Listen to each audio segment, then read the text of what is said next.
Hi, and welcome to another exciting episode of the Andre The Beast Crayton Show. I know what you're saying. Those that have been following us for the last 3 seasons, we're getting ready to go into this is season 4. They go, Andre, what happened to your beard? Long story short, about 3 weeks ago, I had triple spinal fusion surgery.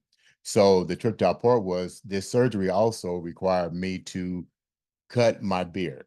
And if you saw some of the episodes, you saw this, what you might call Fu Manchu. I call it Wolverine type stuff. But my daughter said, Dad, cut it all off, let it grow back, start all over again.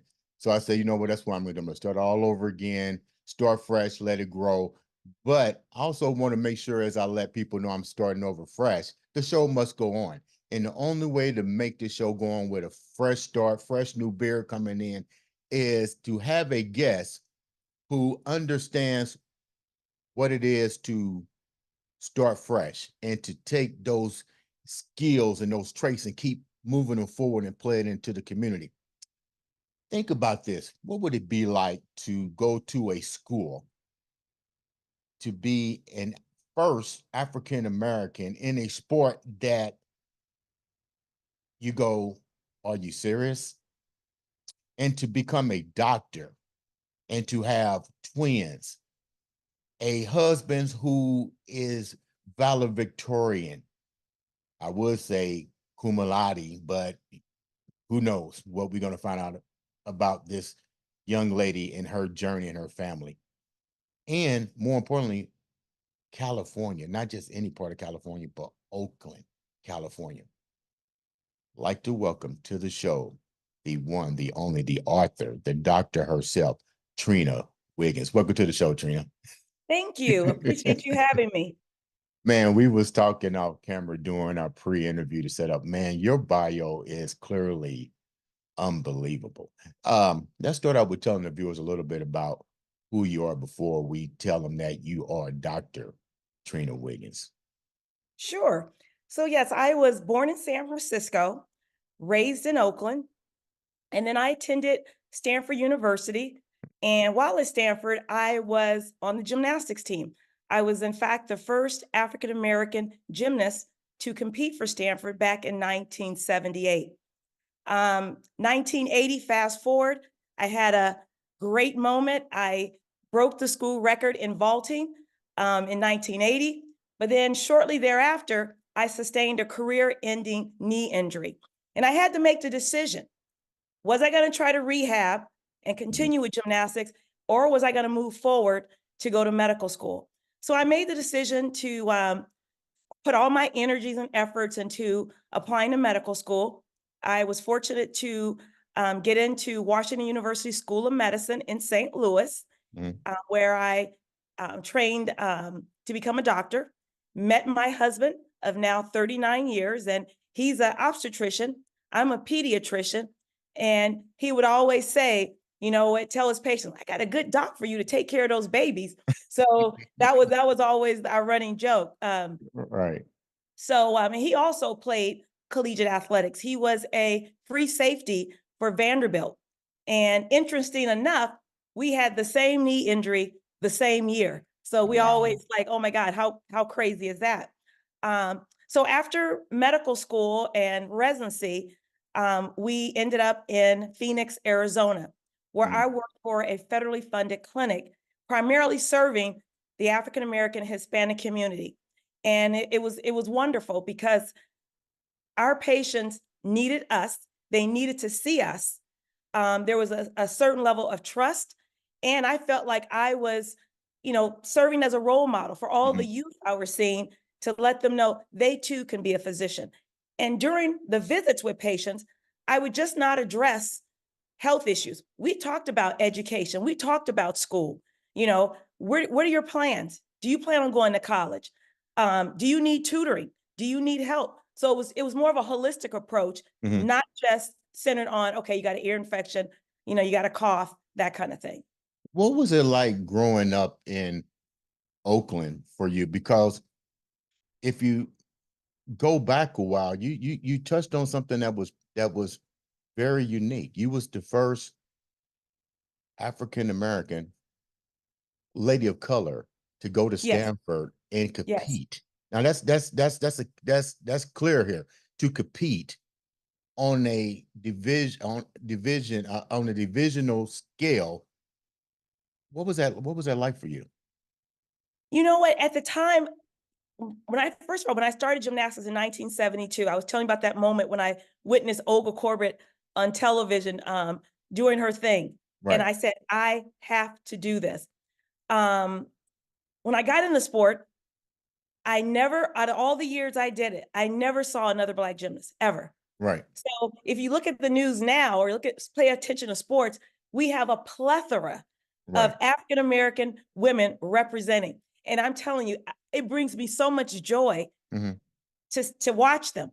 Hmm. So, but during that time, yes, there was racism within the sport. I remember my parents were going to Arizona for a competition, and you know, by the end of the meet, you know where you've placed. You've done the calculations. Everyone has done the numbers. Hmm. And I remember doing the calculation. I had come in second. It was regionals, but right before the meet ended, they had a emergency judges meeting.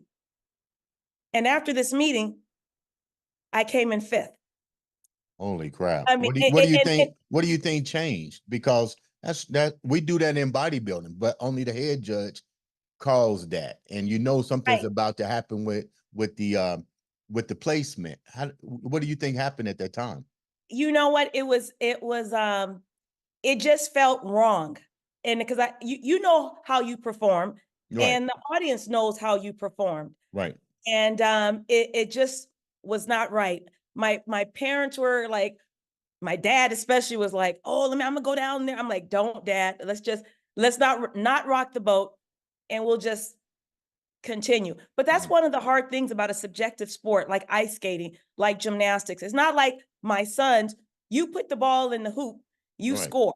You Mhm. know, so it's a difference in that regard. What did you take from that? Did you ever find out why you went from a second to a fifth? I mean, because that's crazy. You don't, from second to fifth is crazy. I mean, Right. did you and your parents talk about it when you got in the car? Because I know you didn't want to, or did your coach come and tell you? Was your coach Black? No, there are no black. I was it. Okay. And it like I said, and even back, just to digress, nowadays you're hearing our gymnasts, African American gymnasts, doing floor exercise routine to Black music. Yeah. And I remember back in the day, I was like, Mom, I wanted to use some Earth, Wind, and Fire. I wanted to use some Temptation. She was like, honey, you cannot rock the boat. You already different. Right. Right. But it's, so it was a different time, Yeah. and I did not want to jeopardize anything else because I was the only one. So I just kind of went along with things.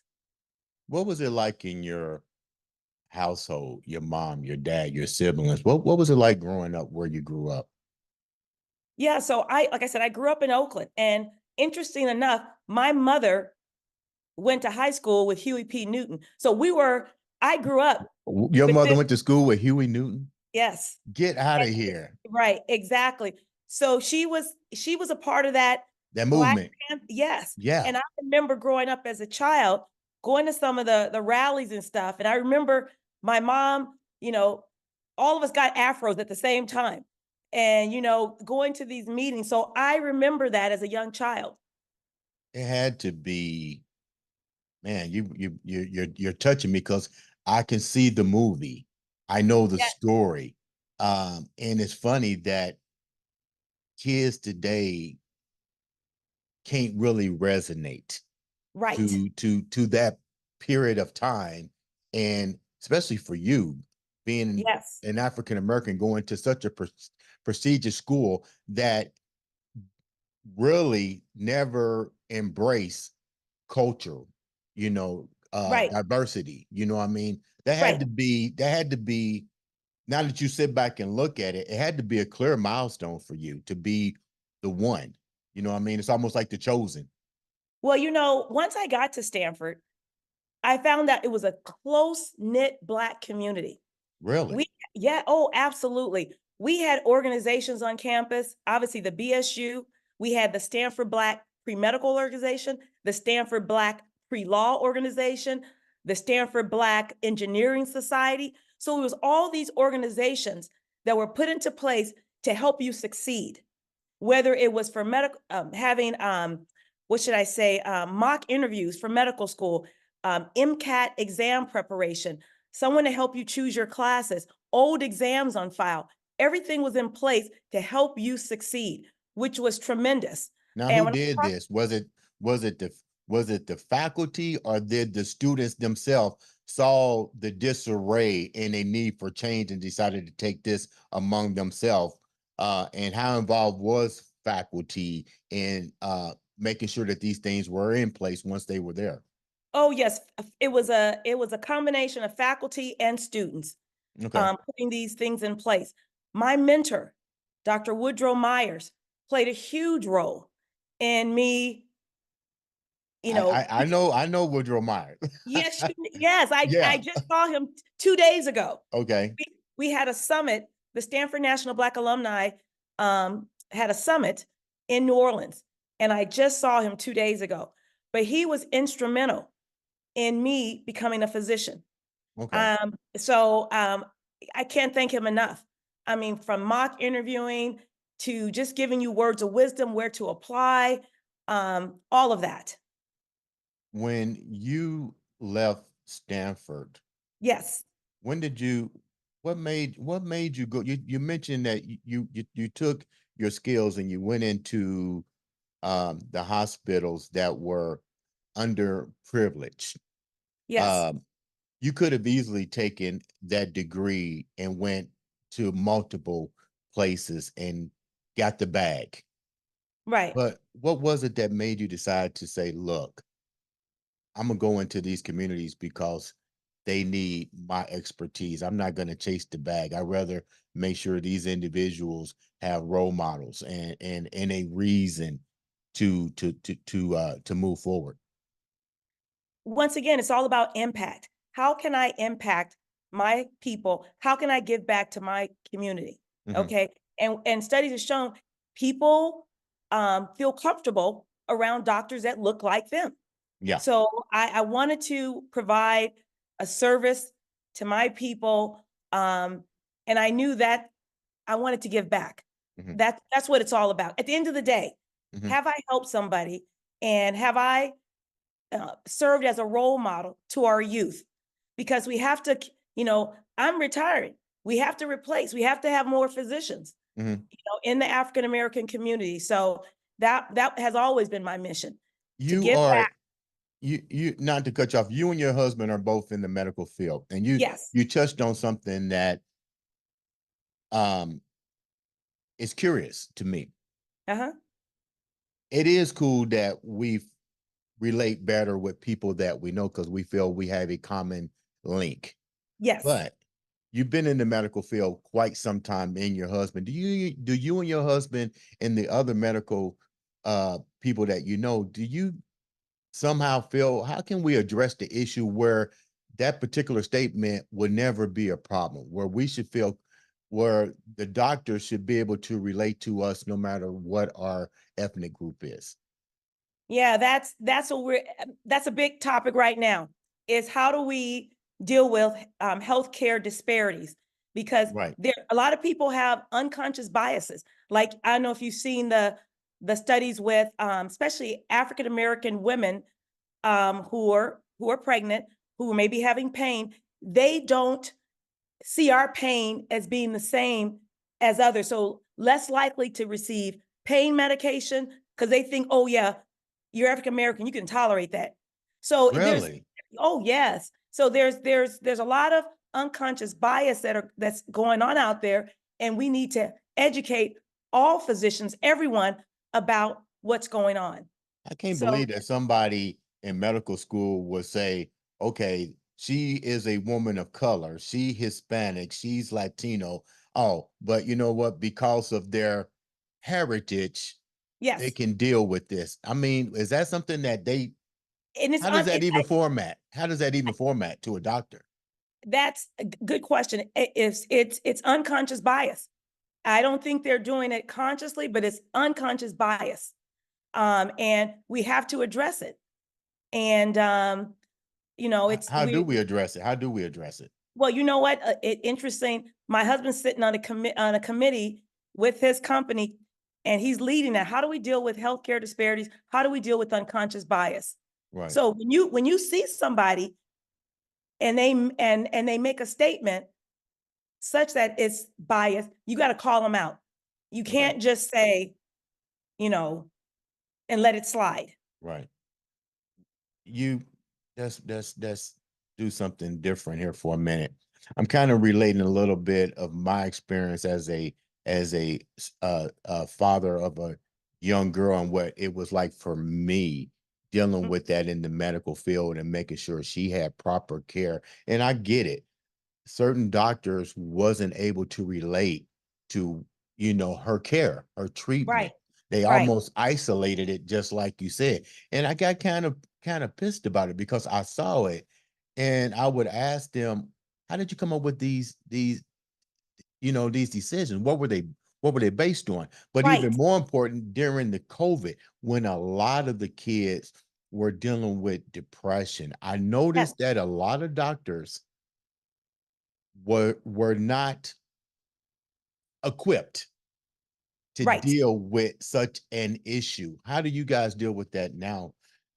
Because you said you had to stay home and during that COVID, it was a life-changing moment for you as well. Right. So I know during COVID, I've had friends who are physicians. Mhm. One physician in particular from New York, who had to go to the ER.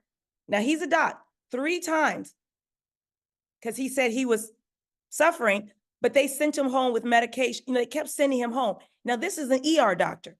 Oh, He's in the medical field, right, and so you can imagine what the situation was like for just a layperson coming in. right. They really have to advocate, say, look, no, I'm not feeling well, no, I'm not feeling well. And on the third time he was admitted. So there's obviously something going on that's just not right, Mhm. that we need to continue to address. What happened to you during COVID? You did some remarkable things during the besides protecting you and your family, you actually went clearly to the right. Tell me a little bit about that journey. Absolutely. So during COVID, I decided to start writing books. Okay, I figured I had this time, and my goal as a physician, I see patients one on one. But Okay. now I said, this is a chance for me to impact the masses, Okay. right? And I can educate people and still be in the business of helping people. Mhm. So my first book I wrote was KISS. That's Keep It Short and Simple for a Healthy, Sustainable Lifestyle. Okay. What was the second book? You wrote This, 3 books. yeah. So the second book, The Sugar Seduction.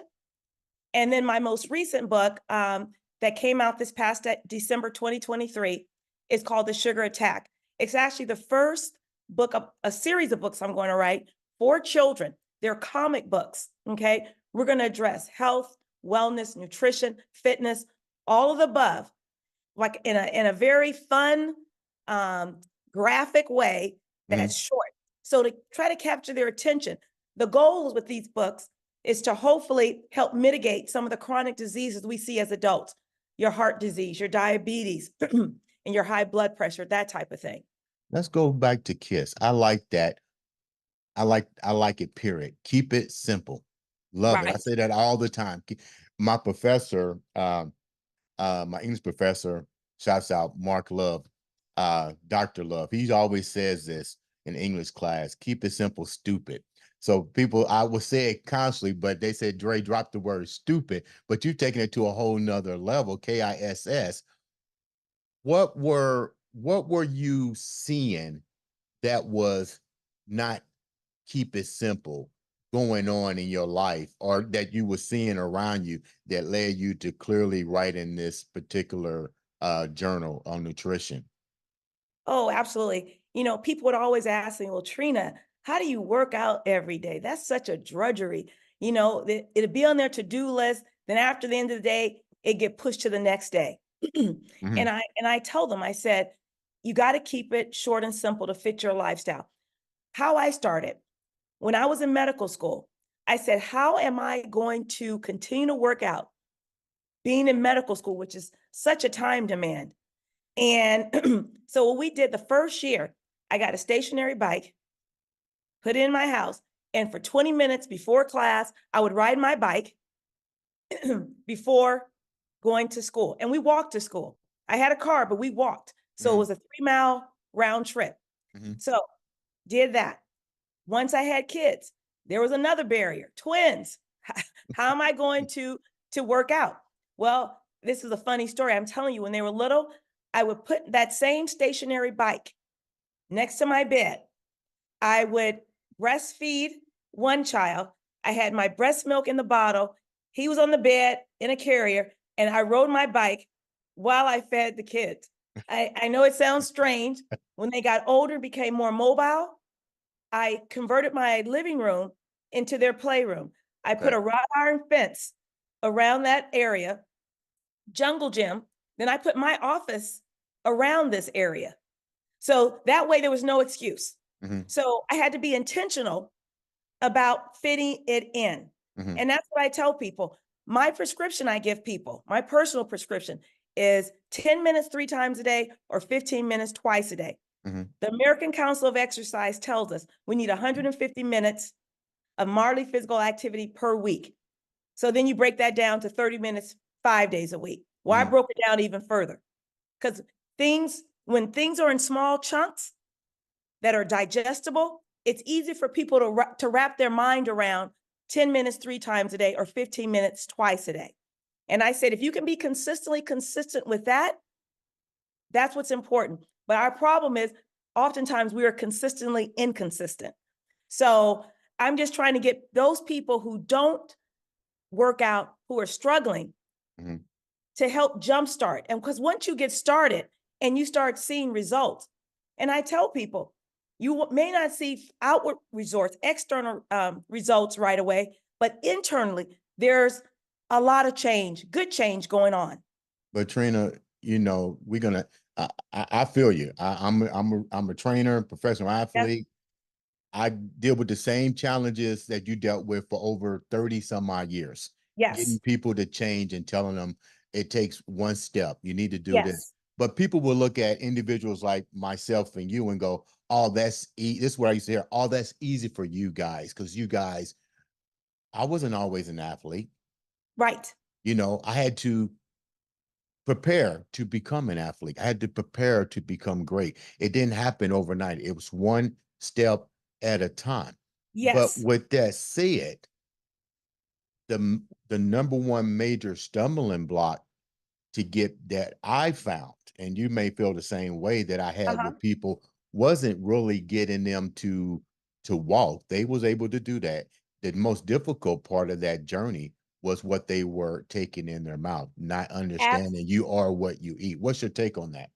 Oh, 100%. Nutrition is huge. So my presentation I gave at the summit was about the power of your diet. Okay, using food as medicine. Okay, and I coined it pharmacy, FARMACY, not the regular pharmacy, right? Right. So that's what we discussed. You know, because food has a purpose. And I tell people, you know, 80% of the time you should eat to live. Okay. And why are you eating something? What purpose is it serving? So we delved into that, but nutrition is huge. And I think if once people understand the purpose, okay, why do I eat blueberries every day? Blueberries help with blood pressure and blood sugar. Okay. So every food, you know, pineapple has a particular ingredient called bromelain that helps with joints and arthritis. And I have that, you know, after tumbling on hard surfaces in the Flintstone era. So yeah, so I try to tell people this is good for this. This is why you do this. You know, why do you do green tea? Okay. Why do you do turmeric and ginger? Well, they're anti-aging, anti-cognitive decline, anti-arthritis. So food serves a purpose. And that's what I try to, you know, educate people about. Why do you think there is such a disconnect? And me and you talked about this off camera. When I first wrote my nutrition manual in 1990, I was definitely way ahead of time. I was probably one of the first to actually take carbohydrates and started to put them in a whole different category.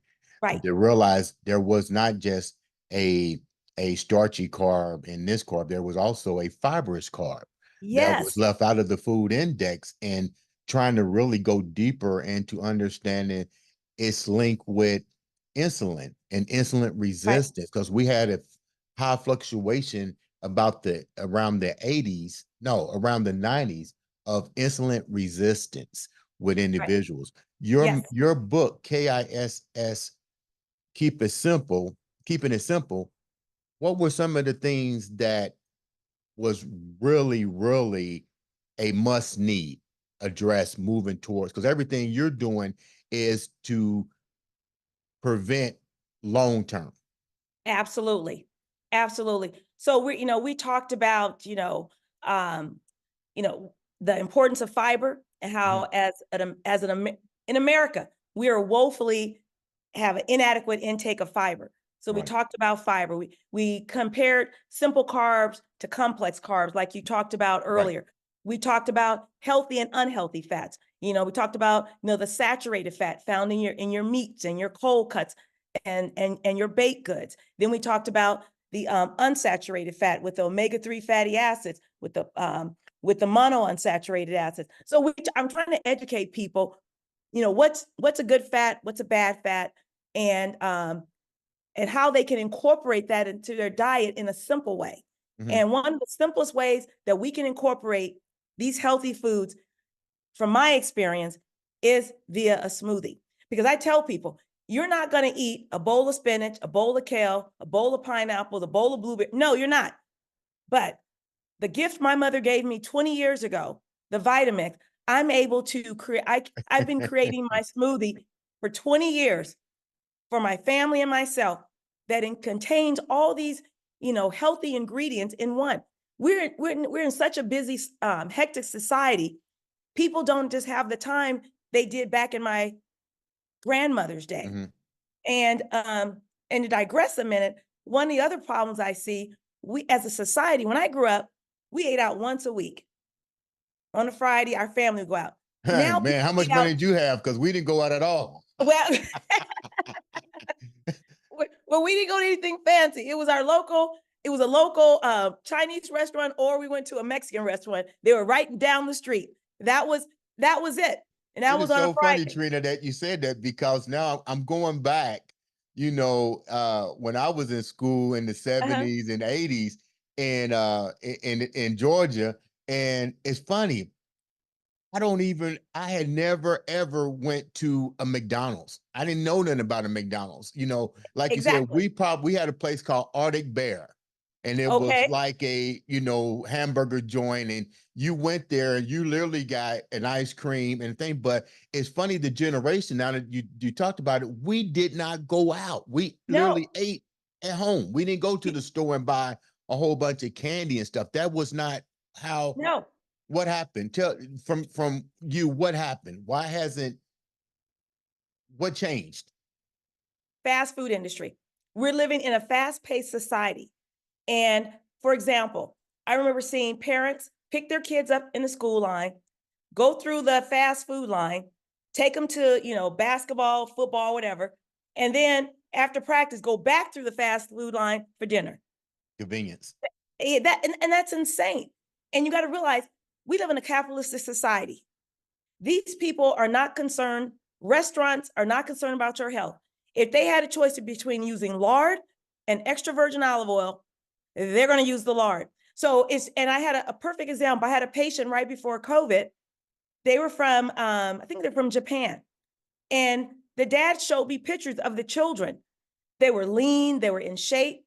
They'd been over here a year. They had gained 30 pounds. They were unathletic. I'm like, you need to stop eating the American way and go back to what you were doing, Mm. because this is obviously detrimental. So it's the fast food industry. I know one of the ex FDA presidents. He did this dumpster study. What he was doing was, he found out what he exercised all the time, but he wasn't losing weight. He's like, what is the problem? So he went in the dumpsters of all these fast food or, chain restaurants because they wouldn't answer his questions up front. And he looked in there and found all this food that was laden with fat, salt, and sugar, causing us to be addicted, causing us coming back for more, and creating to this problem of weight gain and obesity in our society. So it was just interesting, hearing his story. And once he stopped eating at these restaurants, then he started seeing results. The So it's, system would yeah, be like, it appears to me that this is what I've heard. The cliche is the system is designed to keep you sick, because sick individuals make money for the hospitals and the world in general. The sicker you are, the more money you're gonna have to pay in the end. it's so you eat at these restaurants Mhm. and you get these issues, then you have to go get medicines, and sometimes they tell you it's for life. You can't get off, but that's not the case. You can change, and a lot of diseases can be reversed, okay, and or at least shorten or decrease the amount of pharmaceutical medications that is required. What are two of the you're a doctor, and we're still focusing on the KISS part before Right. before we do the other two books.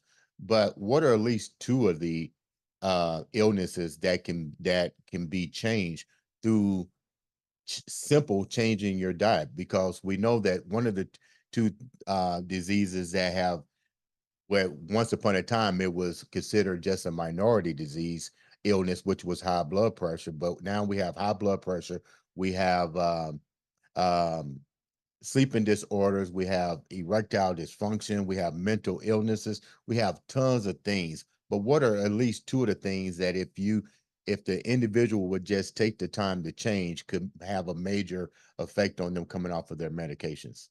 Right. I think the two would be hypertension and diabetes. With as far as changing your diet, we know that changing your diet can reverse or even at least decrease the amount of pharmaceutical medications you're on. And like I said, we know that beets are great for blood pressure. We know blueberries are great for blood pressure.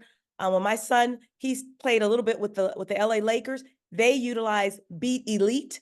Hmm. And not only does it help with blood pressure, but it also helps with energy and athletic performance. Hmm. So yes, if you were to get with a nutritionalist and sit down and change your diet to more of a plant-based diet. I don't necessarily, even though I'm totally plant-based, I think the Mediterranean diet is what is the ticket, because it's the most researched diet there is, that incorporates fruits, vegetables, beans, nuts, seeds, whole grains, omega-rich fish like salmon, like Hmm. tuna, mackerel, rainbow trout. So I think that's the best diet. And Hmm. because all those fruits and vegetables and whole grains, they have all these phytochemicals Hmm. that can help fight disease. I often tell people it's like an army analogy. So your body is an army, right? And it has billions and billions of cells. Those cells are soldiers in your army trying to defend you from disease. But you just can't give it any old ammunition. Right. You got to give it the right ammunition. And that ammunition is stuff from our ground, from Mother Nature. Like I said, the fruits, vegetables, whole grains, nuts, seeds. That's where it comes from. Let's go to your second book, Yes. Sugar Seduction. Did I get it right? Yes. Just talk about sugar seduction and what brought that on. Interesting story. So my husband, who was helping me as I read the book to him, he was like, I'm addicted to sugar. What he would do, he would go to Trader Joe's and get these little animal, it's a pretty significant animal tub of cookies. Well, I didn't see them Oh, because, I've seen those before. yeah, yep, yep. And those, he would hide those in the laundry room because I'm short to a place I didn't really see them. But one day I had to climb up there and get some. I'm like, what are these cookies doing up in here, right? Mm. So he did not realize he was addicted to those cookies. Mm. And he was up, I think his weight was up to at least 250. And he was like, I need to do something. I used to be an athlete. This is not It's not happening. acceptable. So, Yeah. exactly. So he read the book, he implemented the changes, and I'm proud to say he's down to 220, and he's kept it off for the past 2 to 3 years. What was some So of the things in that you say that he start recognizing that the carbohydrates or the yes, fructose ingredients that he was consuming was increasing his pancreas, which was releasing insulin related hormones in his body, which yes, later stored into triglycerides in his body. right. But people deal with this every day and don't recognize that they have this problem. So you wrote the book. What was two more of the main things that made this book come to light outside of your husband? Right. Just family members as well. Family Okay. members who just call, and friends who would call and say, Trina, I need help. Okay. How can I get rid of this sugar addiction? And one thing I did was I looked at like 30 restaurants, Hmm. like your Olive Garden, your Cheesecake Factories, and I showed people the top 5 worst, meals you can have there and the top 5 best meals you can have there. Because let's face it, people are going to go out to eat, but Right. at least they should know what to avoid. I mean, I there were agree. certain, I agree with that. exactly. So I said at the Cheesecake Factory, do not eat X, Y, and Z. I mean, there were some meals that were like almost 90 grams of sugar. Now, the average female should get no more than 24 grams and male 36 grams. Okay. And that one meal had 90. So you've had enough sugar for a whole week. So How it was how does the impact of you're the doctor, but how does the impact of that amount of sugar, what's this impact to male and female and children as it affects the pancreas in its liver in its insulin right. production? Well, the problem is when you are consuming that much sugar Hmm. and the sugar is simple sugar, you have these blood sugar spikes, right? Hmm. And then your pancreas is just on overdrive, working, trying to release the insulin, trying to, get that sugar out of your blood. Hmm. And guess what? After a while, it's gonna poop out. Which Okay. means you're going to have complete insulin Yeah, shutdown, which means you're going to be on Humalog or some type of insulin um, medication. Am I correct? right. And it's gonna poop out. And it impacts your liver, it can impact your heart. We know it impacts your teeth. It lowers your resistance, your immunity for your immune system. So there's a lot of things that happens, and people just don't know. And what you don't know, you don't know. Right. Um, and so that was the goal, is to say, look, at least start with the restaurants, because as Americans, we eat out a lot. Hmm. And if I can just show you how much sugar is in it, that's in these restaurants, and show you what not to eat and what to eat, then hopefully that could, provide some benefit to your family and friends. You know what's so funny, Trina? Before we Yes. go, I know we're gonna focus on your last book, but this is so funny.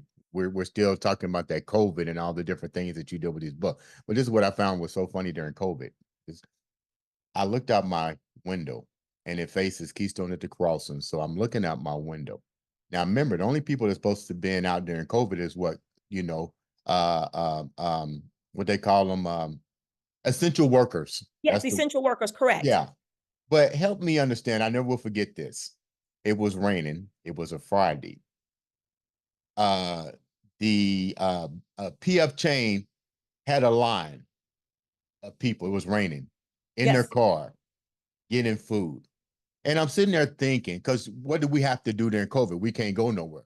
So I'm Right. sitting there asking myself, the first thing I did was made sure I went to the store. We had so much multi-grain products in our house. We had cans of tuna, we had rice, we Yes. had fresh oranges, I had tons of lemons and limes. we have the essentials, what I call essentials, eggs and Yeah. so forth.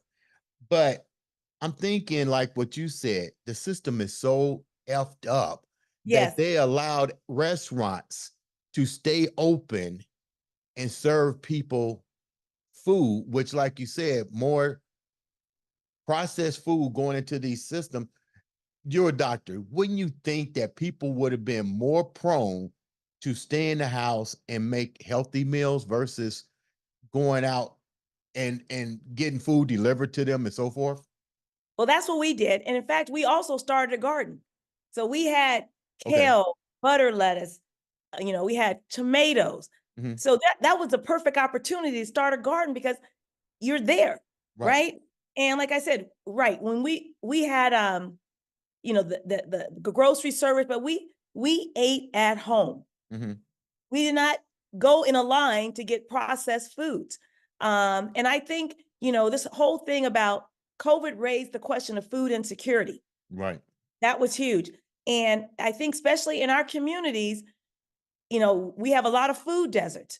So we really need to rethink how we're going to deal with this. I mean, I've been having this discussion with people before, but we need to utilize our traditional institutions, our churches, boys and girls clubs, YMCAs. Why can't we go to the local community college, university, have their agricultural department speak at the churches, the boys and girls club, tell them how to start a garden? Because it's not far-fetched that this can happen again, but Right. you need to know how to harvest your own food. And I think, that could be a possible solution. The third book. Yes, The future. Let's call it what it is. The yes, future. And yes. I appreciate you taking time to come on the show and tell us about your beautiful journey. But one thing I do like about what you said when we talked off camera, you said, Andre, it's about the future. And you clearly recognized it by creating a beautiful children's book. Tell me about a little bit about that. Yes. One of my classmates from Stanford, who enjoyed the sugar seduction, said, Trina, why don't you write a book for our children? And I'm like, Mhm. that's a great idea. And I didn't want to just write a book just with text. I wanted some graphic, cartoon like pictures to depict what I was saying, Mhm. right? So to show kids the harmful effects of sugar. What does it look like? And I wanted to, once again, keep it short and simple with great graphics. So that's why I wrote The Sugar Seduction. It's the first of a series of books that I want to address. The next one will be about salt. Then we'll talk about good versus, bad fats. So kids to have an understanding. And my whole goal is if they can learn or have some inkling about health, wellness, nutrition, and fitness at a young age, then hopefully that can help mitigate some of the chronic diseases we see in adulthood, like your diabetes, your high blood pressure, and heart disease. You're talking to a formal school teacher, myself, kindergarten through eighth. Uh-huh. And I taught history and physical education for many years. And you're right. How do we get the school systems across this world to recognize the need to put more focus on nutrition into the physical education department? Because my job was not to embellish or to teach nutrition. However, I saw um, low income kids who had to depend on the school lunches, who Yes. couldn't go home, and the school lunches were not the most nutritionally sound. They were nutritionally sound based on budget. Yes. But Oh, you I know we're short for time, but I just want to share this. So right before COVID, I always ask a diet history from my patients. Mhm. I would say 85% of them, I said, what do they serve you at school here in Vegas? A cinnamon roll. Yeah, And I said, what do they serve you for lunch? The overwhelming answer was cheese pizza. yeah, And to me, that's unacceptable. Now, when I went to visit my son in Finland, I went to an elementary school. They had oatmeal and a side of fruit. right. I said, what's wrong with that picture? And I said, there has to be someone overlooking, what we're feeding our kids. But you mentioned getting in the school system. My elementary school, I sent them my book. Now they're using my book Okay, great. to educate the students. And the students get a kick out. They say, "Oh, she went here that many years ago." So yeah, it's about, once again, it's about giving back. And like I said, I sent books to my high school, to like my elementary school, to my church. So people can become aware of, like I said, the harmful effects of sugar. And like I said, what people don't know, they don't know. And like I called out certain, fast food restaurants that kids frequently visit. Just looking at the soda, if we can just get rid of the sugary drinks, that would be a huge step in the right direction. But I Um, also think it has to deal with the parents, because yes, my daughter had never asked to go to McDonald's. I remember her first time going to McDonald's, she was a junior yes, and she got sick. right, And now when she goes, well, she grew up in a household where, her dad's not going to eat that kind of stuff. But, right, she goes, if she does go, she makes healthy choices. I'm not saying yes, that you can't go to McDonald's. It goes back to what you said. She goes to McDonald's and she'll get a salad. You know what I right, mean? right, right. But Exactly.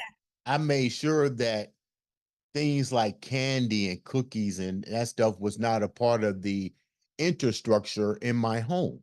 Right. There were fruits, grains, vegetables, Yes, uh, plenty of salmon, plenty of yes. green beans, rice. I didn't want her to be exposed to that type of style. But I see a lot of parents, as I was raising my daughter, like you said, would just let their kids just eat anything. And I even took it upon myself to make sure I packed her lunch, because Oh, I knew what the school was going to serve. every day packed a lunch.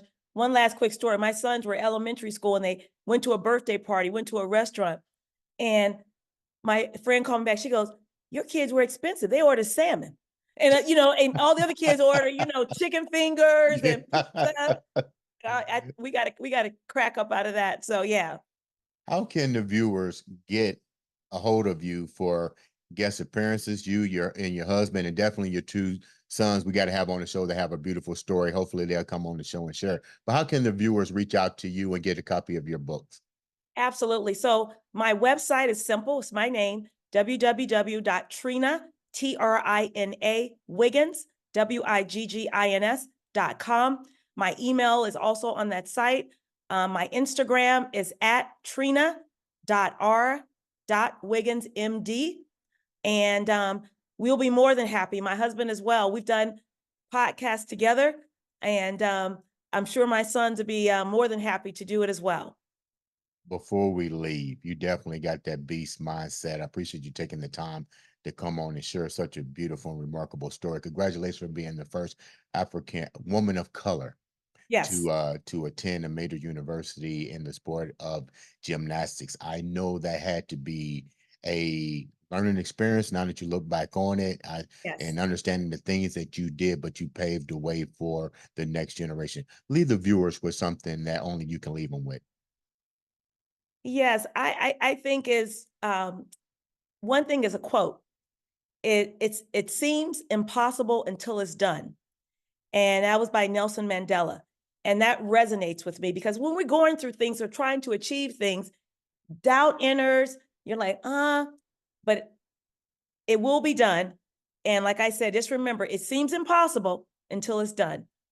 Ladies and gentlemen, this has been the one, the only, Oakland's own, San Francisco's own, California's own, Dr. Trina, on the Andre the Beast Crayton show.